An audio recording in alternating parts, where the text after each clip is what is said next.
Si te gusta la tecnología, viajes, autos, alta cocina, vinos y gadgets, llegaste al lugar indicado. Aquí comienza Eddie Warman de noche. Les voy a hablar de los íncubos y los súcubos. Son magias oscuras. ¿Sienten ustedes de repente que alguien los está observando y cuando duermen tienen como pesadillas y hay alguien observándolos, o hay como un ente o una fuerza, una energía así extraña? De repente como uno pensaría que son fantasmas, ¿no? Como si oyeras ruidos o suspiros o respiraciones. Bueno, eso como pesadillas, que la gente lo siente más real, o que sienten que les de repente van en la carretera y sienten como un viento caliente en el cuello, que se les mueve algo cerca de la cabeza o de la oreja. Si ustedes lo sienten, háblenme al 55, mándenos un WhatsApp al 55 91 98 66 24, 91 98 66 24 con el 55 antes, y cuéntenos sus experiencias. Pueden dejarnos audios. Y es que los íncubos y los súcubos son criaturas míticas que han poblado de leyendas y mitos a lo largo de los siglos. Se habla de ataques atribuidos desconcertantes de íncubos y súcubos. Hay quien a lo largo de la historia cuenta y siguen contando que ellos o sus papás o sus familiares o su esposa o ellas mismas, las mujeres, los hombres, los camioneros, por ejemplo, los conductores de trailers, cuentan mucho de experiencias y energías muy raras que sienten en ciertas carreteras. Bueno, fíjese que realmente los ataques de íncubos y súcubos se atribuyen a fuerzas que no conocemos, que no sabemos si son reales. Y los íncubos, por ejemplo, buscaban a mujeres jóvenes para atacarlas antes de que perdieran su virginidad. Por su parte, los súcubos tenían el objetivo de alimentarse de la sangre y energía de los hombres que aún no pasaban de la adolescencia, e inclusive de los monjes, porque en teoría los monjes eran vírgenes. Entonces, ¿qué son los íncubos? Se deriva del latín de pesadilla. También puede proceder de incubar, o de tumbarse, o de criar.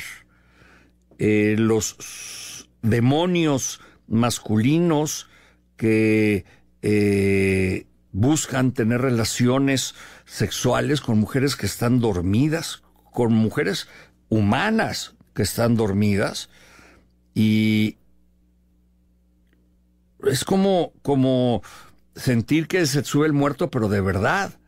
Es como sentir que alguien está contigo en tu recámara, o cuando vas a hoteles así rarísimos, que son muy viejos, que a lo mejor crees que te va a salir Palito Ortega, María Félix, o Agustín Lara, o Mauricio Garcés, o peor, así era el Hotel Princess antes en Acapulco, que abrías el closet y por ahí te salía Mauricio Garcés, joven.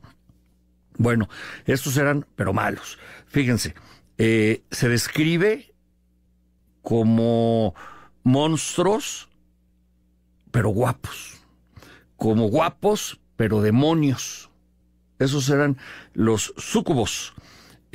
Tienen la capacidad de cambiar de forma y adoptar apariencias atractivas y seducir a sus víctimas. No son como muchos presidentes que se vuelven dictadores. Esos son súcubos, que dicen una cosa y cambian la apariencia, y a la hora de la hora, como Maduro, por ejemplo, o estos dictadores, Ortega, pues son los típicos, ¿no? Putin mismo. Bueno, por ahí, si le dicen que se embarazó esa chamaquita, que no sabe cómo fue, pues le echaban la culpa a los súcubos o a los íncubos, más bien a los íncubos, perdón, porque buscaban debilitarlas y robarles la energía vital, y en otras teorías dicen que esas creencias están vinculadas para explicar embarazos no deseados o no explicados. Pues ahí sí, ¿no? Ya estaba embarazada y fue en la noche mientras estaba yo dormida y tómala. Lo bueno es que ahora ya hay pruebas de ADN, ¿no? Entonces ya puedes saber quién es el papá de esa cría.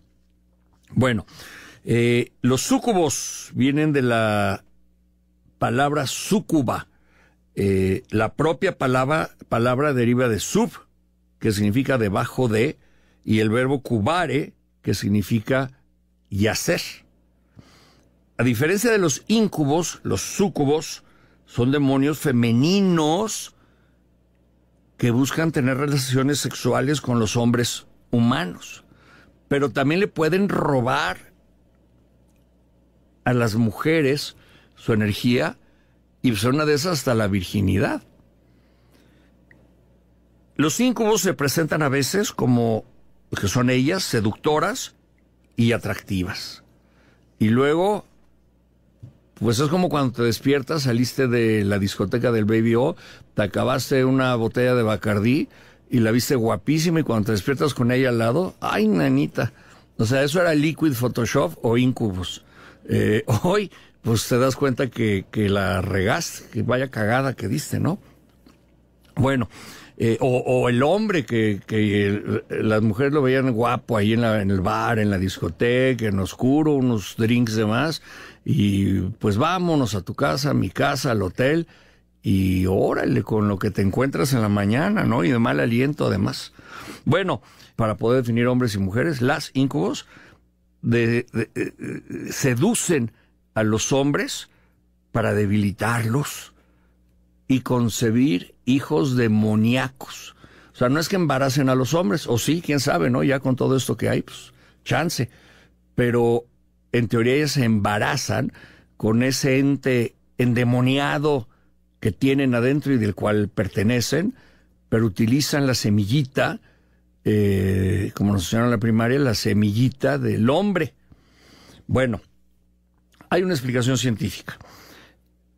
En pleno siglo XXI, la creencia en la que existen íncubos y súcubos parece improbable, ¿no? Ahora, las interpretaciones sobre los ataques de íncubos y las íncubos y los súcubos dependen de explicaciones basadas en la represión sexual, hasta enfoques que tratan el problema de abordar la ansiedad y el estrés. Entonces, gente que vive con mucho estrés, con mucha ansiedad, que siente que... yo conozco varias personas, mujeres sobre todo, que me hablan de seres extraterrestres con los que ellos, o de otros mundos, o fuerzas con las que se comunican y que se les aparecen. Pues claro, están ansiosas porque no saben cuándo se les va a aparecer, y esos podrían ser los súcubos. Hay personas que experimentan sensaciones de ser atacadas durante el sueño. Y bueno, yo le llamo pesadillas. O sea, han de haber comido muy pesado, una larga cena, carne, pescado, arroz, pasta, todo junto. Y claro, pues van a tener esos sueños. Es como la parálisis del sueño, ¿no? Cuando te sube el muerto en el sueño. Involucra el despertar de una persona con la incapacidad de moverse a pesar de ser consciente de un entorno en el que está y de que algo está sucediendo a su alrededor, pero no pueden despertar. O sea, tienen el sueño tan profundo que sienten que lo jalan al sueño. Les habrá pasado, a mí me ha pasado varias veces, pero no le daría la opción a que fueran íncubos o súcubos. Razones exactas no existen, no están totalmente claras, y puede ser relacionado con, como dije, con situaciones de estrés, con falta de descanso. Cuando no duermes bien 3, 4, 5, 10 días, empiezas a tener sensaciones muy raras. Y en la época medieval, pues decían que reducir los factores estresantes, bueno, con tantas guerras en las que vivían y ataques e invasiones, podía, si ellos descansaban, eliminar a esos íncubos y súcubos o esos demonios. La represión sexual, pues son alucinaciones y delirios que vienen de esa represión de los deseos sexuales, sobre todo en aquellos que juraron ser célibes toda la vida, que son los religiosos o religiosas, y que ellos es muy común que tengan esos sueños. O jóvenes, jovencitas y jóvenes, ellas y ellos, y ellas, ¿no? Que tienen una represión en casa, una prohibición ante el tema de la sexualidad, que sienten, que sueñan con esos demonios. Y luego está Lilith, pero ya no me da tiempo de tratar. Les voy a hablar de Lilith, la terrible Lilith. Ese es otro tema. Claudia y Xóchitl, y los equipos de Claudia y Xóchitl estén pendientes de esta numerología, de la cual vamos a platicar en un momento, porque yo creo que puede ser muy interesante. No sé qué tan real sea, pero la numerología son números, y por algo Sandra Castañeda, que es experta en numerología, hoy nos va a hablar de las personalidades y la influencia de los números en cada una de estas personalidades. Así que vaya tarea que te puse, Sandra. Me comprometiste, pero mira, vamos a hablar con ética y con respeto, que eso es lo importante. Así es. Fíjate que es interesante con las personas públicas porque es mucho más fácil identificar sus características porque las vemos en su desempeño. En este caso, Claudia Sheinbaum, su fecha de nacimiento es 24 de junio de 1962. Quiero aclarar, todos los números tienen su parte constructiva y todos tienen su parte destructiva. Entonces, el objetivo de la numerología, el autoconocimiento profundo, es ver qué estás utilizando de esas herramientas que vienen siendo epigenéticas y ver de qué manera, si los estás utilizando de manera destructiva, toda debilidad está hecha para la transformación y las virtudes, pues, para exponenciarse. Entonces, fíjense, por ejemplo, ella trae un doble 6 en alma y karma, y esto habla que esos son los números que vienen a resolver, a pulir o a sanar. ¿Y qué ocurre? Una de las grandes virtudes del 6 es la responsabilidad. Son personas muy leales, muy éticas, muy amorosas, muy familiares, muy hogareñas. Pero ¿qué ocurre en este caso? Como lo tienen en la parte destructiva en su caso, ¿destructiva o destructiva? Destructiva. Podemos ver hoy de manera muy clara, y esto no lo estamos inventando, que, por ejemplo, esa gran lealtad que en verdad sí es manifiesta de ella con su jefe, ¿no? Con el partido. Eso, por ejemplo, en este año 2024, que es el año del hartazgo y de la justicia divina, le podría hacer vivir experiencias de las consecuencias de sus actos o las consecuencias de sus acciones y decisiones. Entonces, bueno, en la parte, en cuanto a la responsabilidad, por ejemplo, podemos observar eventos como cuando fue el terremoto que se cayó el colegio, la línea del metro, cómo actuó, cómo resolvió, ¿ok? Y la vida pudo ella haber resuelto de una manera constructiva, haciéndose cargo, estando presente, actuando de manera justa, y sin embargo, pues lo hizo de manera incorrecta, ¿no? Entonces vemos que estas dos grandes virtudes que tienen estos dos 6, pues los ha aplicado de manera negativa. Ahora, fíjate, aquí hay algo interesante. Ella tiene un 8 en talento y 9 en destino, y es exactamente igual que López Obrador, el presidente. Entonces, ¿qué sucede? Que lo más probable, y creo que todos lo sabemos, sería nada más un paso de estafeta, ¿no? Es lo mismo que hemos estado viendo en estos años. El paso del bastón, pues ya le dio el bastón. Claro. Pero bueno, seguiría con la misma línea, bajo el mismo enfoque, ¿no? Seguramente. Aunque, por ejemplo, un 8 en talento como el de Calderón, me acuerdo que dejó en su momento las arcas del país hasta el tope, cuando hubo la crisis económica en su momento, pues realmente nosotros los mexicanos no la sentimos, y dejó una buena proyección económica, ¿no? O sea, ahí vemos las dos caras. Y algo importante, muchos de los mandatarios a nivel mundial tienen estas características, el 8 y el 9. Ahí es donde los podemos ver cómo cada uno los ha utilizado. Otros personajes que tienen este efecto, que es un efecto candado, lo tiene, por ejemplo, Maduro, lo tiene Chávez, en este caso Calderón, López Obrador, ahorita Sheinbaum, bueno, la lista es interminable, ¿no?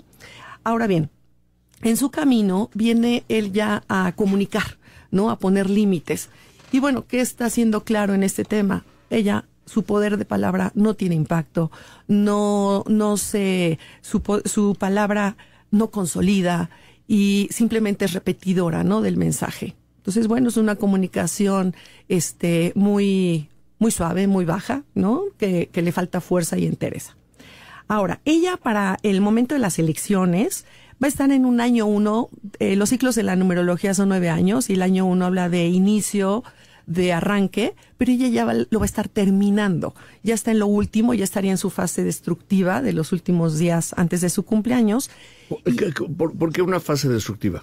Bueno, lo que pasa es que en los últimos 45 días antes del cumpleaños, pues ya no estás en la energía más poderosa de tu año, sino ya vas en declive, casi como si la pila energética estuviera acabando, ¿no? Y llega el cumpleaños, nos llenan la pila y otra vez arrancamos. Y en este caso ya está a días de cumplir años, porque ya cumple el 24 de junio y la votación es el 2 de junio. Entonces, bueno, este impacto de fuerza, de liderazgo, de empuje, pues ya casi lo va a tener abajo. Y entra un año 2, que es un año pasivo, tranquilo, pero no un año poderoso, por ejemplo. Ahora, hablando de Xóchitl, es otro caso totalmente diferente. Ella, por ejemplo, nació un 22 de febrero de 1963. Fíjense, un 22, si lo vemos como un 4, son experiencias. Ella lo trae en el alma, que es lo que viene a trascender con ella misma. El 22 se caracteriza porque es un número de maestría y esos números de maestría impactan a millones de personas o a miles de personas. Ese es uno de sus rasgos de identificación. Pero para poder activar la maestría, está marcada las vías de maestría como o teniendo experiencias muy fuertes en la vida, porque esas experiencias fuertes es lo que hace que los curtan en el espíritu, en el alma, para que entonces puedan resolver y sostener una misión planetaria.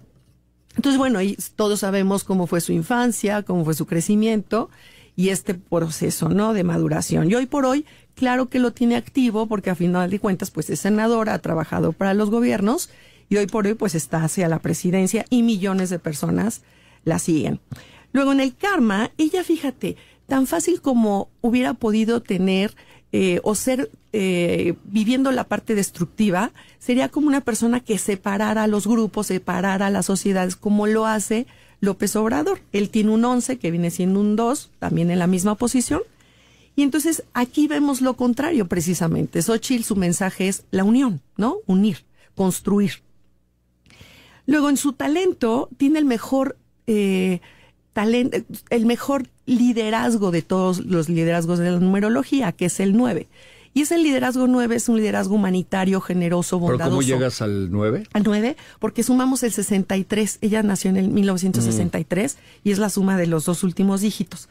Entonces, ella es un líder muy magnético, muy inteligente, muy expertise en sus áreas.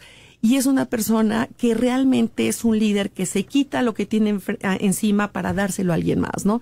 Es un líder honesto, buena persona, son buenos seres humanos las personas 9. Lo único que tienen que cuidar ahí son los límites, poner límites, porque a veces dan la mano y les agarran el pie, ¿no? En el cómo es vista, tiene una frecuencia 1 más, que es el 10, es la suma de 1963, que es 19, 9 y 1 son 10, y el 0 es lo que hace que exponencie esa característica y por eso se llama 1 más. En esta posición, ¿cómo la vemos a ella? Como una líder refulgente, una líder muy, muy luminosa, con un gran poder de magnetismo. Y como camino, ¿a qué viene ese camino 7 que tiene ella? Ella viene a compartir información, es un líder muy magnético, inteligente, tiene 2 de los números más inteligentes de la numerología, que es el 7 y es el 9, tiene el poder constructivo para hacer grandes proyectos por el 22, y ese 7 sabe seguramente, si ella gana las elecciones, su periodo casi estaría enfocado en la ciencia, la tecnología, la educación, el enriquecer el conocimiento. Ahora, ella tiene el número 7. De acuerdo a la suma que haces. Continúo platicando con Sandra Castañeda en radio y en redes. Anteriormente estábamos en esta pausa en las redes de Eddie Warman y hablando sobre lo que envuelve el mundo, el ciclo numérico de estas dos candidatas a la presidencia. Es muy interesante verlo. Dices que para aquí es el que la sociedad se involucre para poder hacer ¿qué? De acuerdo a la numerología. ¿Puedes repetirlo?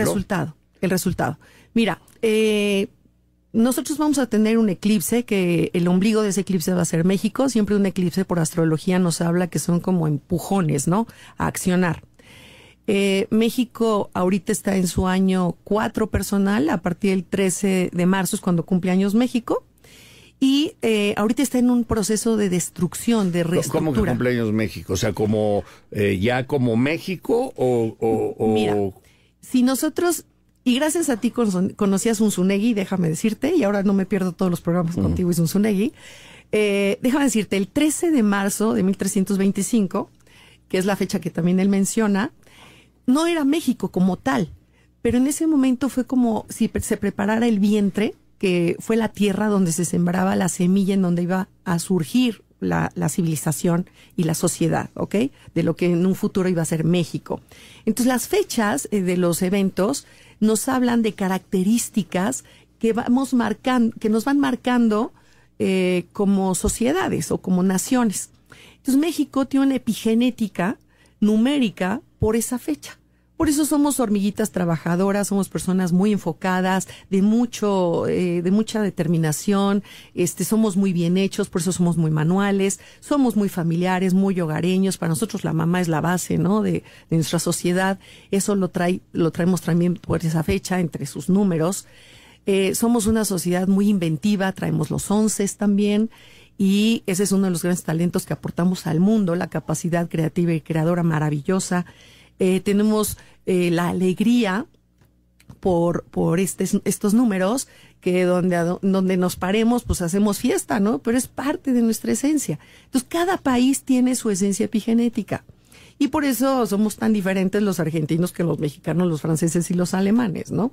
Por eso es importante también conocer estas características. Entonces, México, a partir del 13 de marzo, entra a una frecuencia 6. ¿Y qué habla de esa frecuencia 6 en su año de México? Que eso va a ser hermoso, porque las mujeres, aparte estamos en un año femenino, en un milenio femenino, en este periodo, las mujeres vamos a marcar mucho la pauta, ¿no? De invitar a nuestros hijos, a nuestros sobrinos, a nuestra familia en general, de lo que representa la responsabilidad cívica. Ahorita nos tenemos que unir. Entonces, las madres somos las que estamos gestionando mucho. Ahorita hay muchos grupos que están apoyando estas campañas, ¿no? De políticas, porque aparte son mujeres. Yo hace varios años vengo diciendo que este país lo va a cambiar una mujer.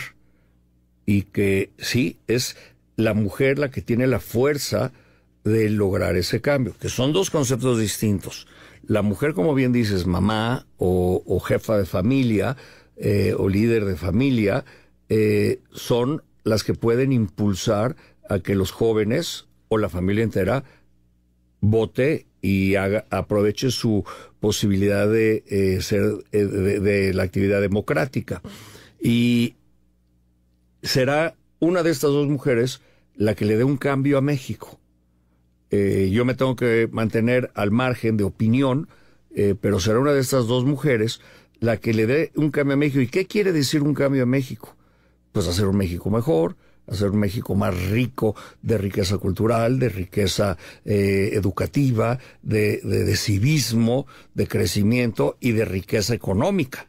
Me explicó que haya más trabajo y haya más beneficios para todos, en todos los niveles.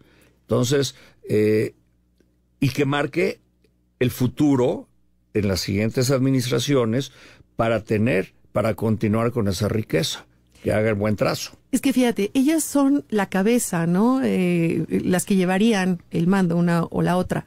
pero realmente los que vamos a hacer el gobierno somos nosotros, la sociedad civil. Bueno, Porque, teóricamente eso somos. claro, porque nosotros somos los que estamos hoy por hoy ya muy presentes en las redes, opinamos, estamos siendo una sociedad mucho más escuchante, mucho más presente, más activa. El otro día estaba hablando de los millennials, ¿no? Que es la generación hacker. Si ellos no estuviéramos enterándonos hoy de tantas cosas. Es una generación exploradora y altamente crítica y activamente política. Entonces también hay que darle el voto de confianza a nuestros jóvenes, de que son jóvenes mucho más preparados, con mucho más visión, ¿ok? Entonces, esta sociedad que surgió de haber sido una sociedad separada, chillona, inconformista, inmadura, infantil, como éramos antes de hace 5 o 6 años, hoy por hoy, que ya tenemos un contraste de comparación de lo que era el pasado al presente, nos permitió entender y tener claro qué sí queremos y qué no queremos y cómo lo queremos.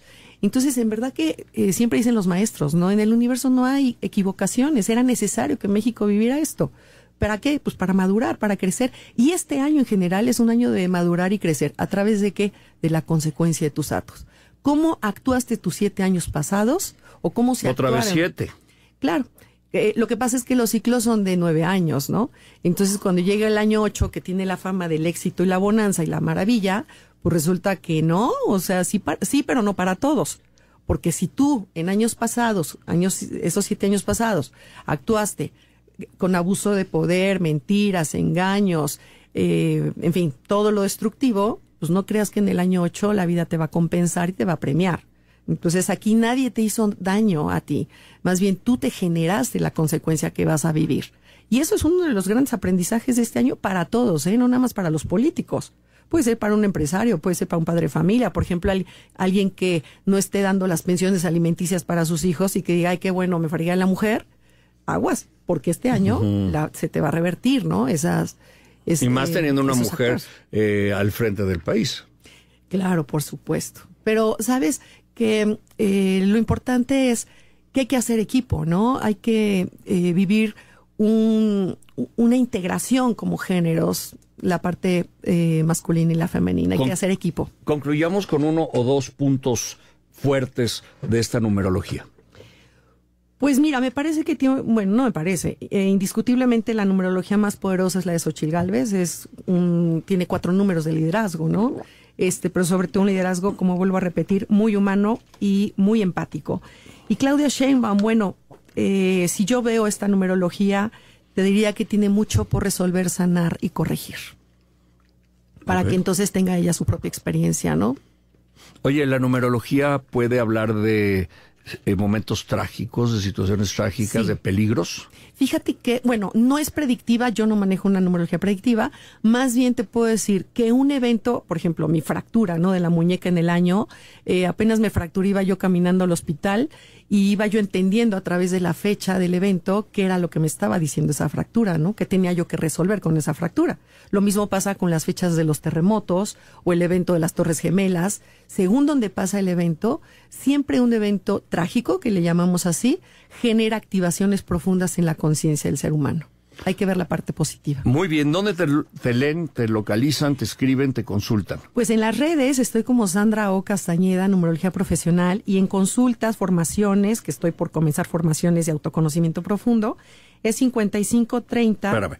5530 45 16 12. Le vuelvo a repetir, 5530 45 16 12. Y si no, pues las redes TikTok, Instagram, Facebook, Sandra O. Castañeda. Muy bien, Sandra O. Castañeda. Muchas gracias. Gracias, Eddie. Gracias. Te invito a un café. ¿Cómo están los exploradores de café? Me da mucho gusto que haya José Antonio Maya. ¿Y cuál me dijiste que era tu nombre, perdón? Alejandro Eugenio. ¿Alejandro? Eugenio. Y fíjate que antes les poníamos etiquetas, ¿verdad, Diego? Cuando teníamos un productor que estaba despierto, y entonces ya sabía yo quién era cada quien. Bueno, Alejandro, José Antonio, muchas gracias por estar acá. México es el 12º productor de café a nivel mundial. Tenemos muy buen café, y yo probé ya café de ustedes del Estado de México, de Chiapas, no me acuerdo otro que me regaló el señor Éboli, y me encantó el proyecto que están haciendo ustedes. Entonces vámonos desde cero. ¿Cómo se llama y por qué crean este proyecto? Antes que nada, muchas gracias por la invitación. El proyecto surge, si nos remontamos a el origen, a la semilla. Mi familia es de Atoyac, Guerrero. Es el lugar donde se produce más café en el estado de Guerrero. Y pues en mi familia ha pasado las fincas de un lugar a otro, por sabes, de destino no me ha tocado esa parte. Lo que sí me tocó es el amor por el café desde la casa. Después eso se conjuntó con mi esposa. Ella tiene ascendencia italiana. Entonces, juntos, cuando estábamos estudiando en el ITAM, estudiamos economía, nuestro momento de tener un momento de plática solas era irnos a la cafetería. Ahí nos empezó a gustar el café, tenemos esto en común. Y después, cada quien tenía su trabajo. Yo estaba en una casa de bolsa, ella estaba en un fondo de inversión de arte. Y tomamos café y nos empezó a apasionar. Empezamos a viajar, empezamos a probar cafés de diferentes lados. Y dijimos, ¿por qué no poner una cafetería? ¿Qué tan difícil puede ser? Ahora lo veo 10 años después y fuimos muy ingenuos en pensar que una cafetería es algo que compras una máquina, compras café y ya estás. Bueno, es que la gente lo cree y entonces creen que pones unos banquitos y pones una bonita barra y pones unas galletitas y un pan rico y ya está. Pero la operación de una cafetería, eso es lo difícil. Sí, es un mundo bastante complicado, pero un mundo también muy bonito, esto de la hospitalidad. Hablamos de esta parte gastronómica, el café tiene la parte gastronómica, tiene la parte como de energía para trabajar y también tiene un componente social muy interesante. Estamos hablando, ustedes decían, de México, como la riqueza que tiene y como la tecnología dice que puede tener un despertar. En el café estamos ahí, el café mexicano, a pesar de que hemos descendido puestos en cuestión de cuánto producimos, hay proyectos súper interesantes de productores que están haciendo muy bien las cosas. Por ejemplo, hay un concurso que se llama Taza de Excelencia, digamos que es como los Óscares del café.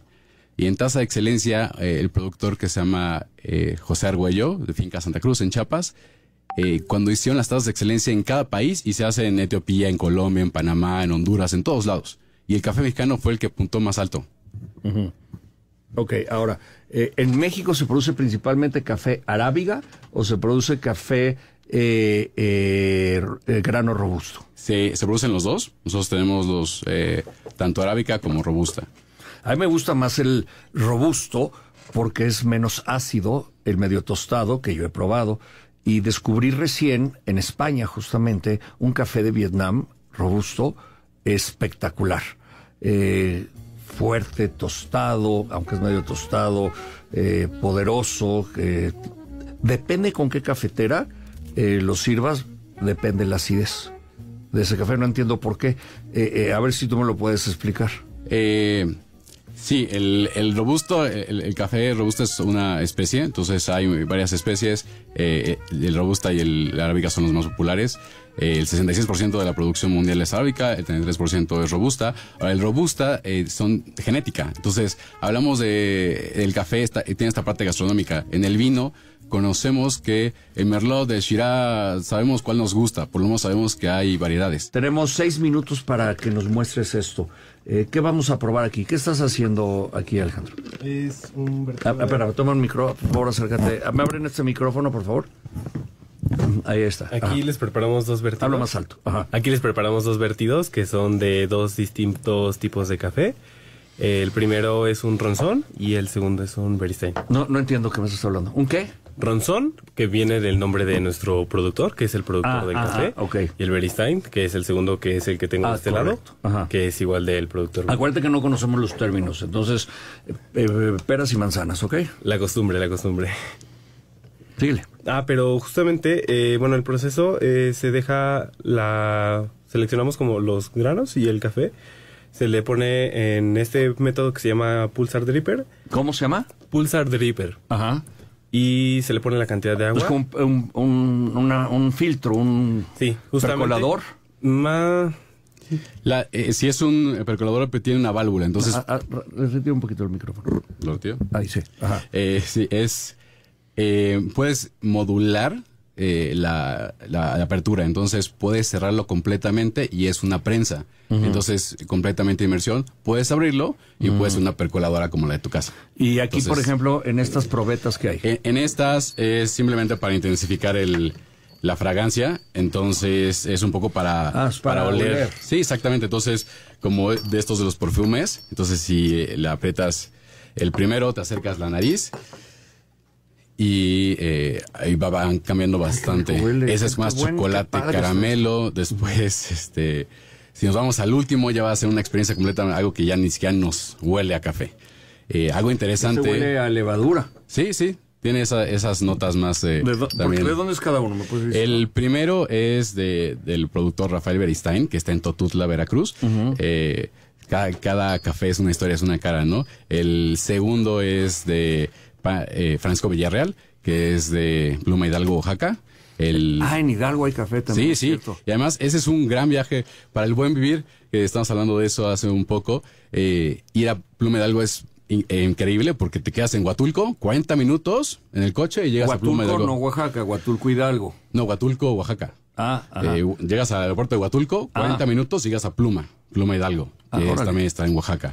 Después tenemos... Esto huele como a chocolate con leche. Sí, sí, es correcto. Y ya se van poniendo... Ese es un café de Félix Aguilar, que es de Guerrero. Después ya tenemos algo que empieza a ser fermentoso, que empieza a ser como algo avinado, que son frutos rojos como pasados. Y no tiene tanta fuerza de café. ¿Es un tostado diferente? Sí, es un tostado medio. Entonces el tostado medio... Mismo grano, tostado diferente. Sí, y justo lo que hablamos ahorita en el corte, decíamos, el tueste, todo va a tender al chocolate caramelo. Entonces mucha gente está acostumbrada al chocolate caramelo y no tiene que ver con el origen. Muchas veces tiene que ver con el estilo de tueste. Los italianos, por ejemplo, y hablamos del café de Vietnam, en Vietnam es el mayor productor de robustas. Entonces el robusta tiende a tostarse oscuro. Entonces es una combinación de factores. El café es un resultado de la genética, la variedad. Les digo, hablamos de robusta y de arábica. El otro componente es el proceso. Entonces, los cafés que ahorita olían como muy frutales, es un proceso que se llama natural. Es como decir vino tinto, ¿no? Contra vinos blancos. La tercer cosa... Este tiene menos aroma. Ese es la cáscara. Entonces, eso ya no es café. Lo que quisimos traer es, la cáscara seca. Y eso también se puede hacer una tisana y también es una experiencia diferente. Ok, a ver, probemos porque nos quedan 2 minutitos y luego entra el siguiente programa. Ok. ¿Qué debo de descubrir y cómo debo de catar?